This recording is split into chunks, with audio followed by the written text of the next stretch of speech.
Remains found earlier this week in West Mobile have been identified as those of 23-year-old Joshua Duncan. We wanted to find out more, though, about the person of interest the Mobile County Sheriff's Office has named in this case. His name is Dennis Hicks, and he served 25 years in prison for a double murder in Mississippi. Fox News reporter Letitia Bush did some digging today and found out more. Letitia? Lenise, I have in my hands a copy of the front page of a Waynesboro, Mississippi newspaper from 1979. The paper headline reads, "Two suspects charged in murder and robbery." Hicks was one of those suspects. I also spoke directly to the presiding sheriff at the time, and he remembers the case very well. Even though it was 32 years ago, Sheriff Marvin Ferrier recalls the case vividly. Ferrier says Dennis Hicks was hitchhiking with a 16-year-old boy from Mobile to Mississippi when two young men picked them up. Dennis had a pistol.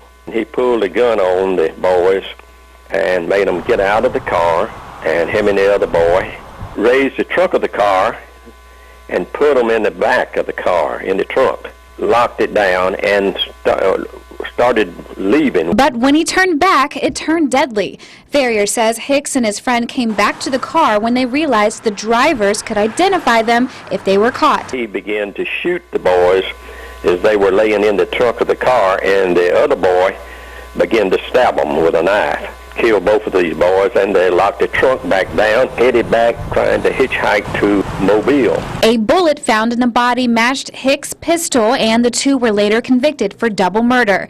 Hicks was sentenced to 2 life sentences and served 25 years. While in jail, Ferrier says Hicks' good behavior may have led to an early release. His home in Sims shows he was very open about his faith. Later on, he wrote me a letter wanting me to write a letter on his behalf, you know, that he had got religion, and he was wanting to me to help him in it, which I never did reply to that letter. Now, investigators have Hicks in custody now for a parole violation here in Mobile. He's being questioned for Duncan's death, and authorities tell me they are conducting an in-depth investigation into his past and are very interested in his activities since his 2007 release from prison. Authorities also say Hicks is refusing to talk about the Duncan case.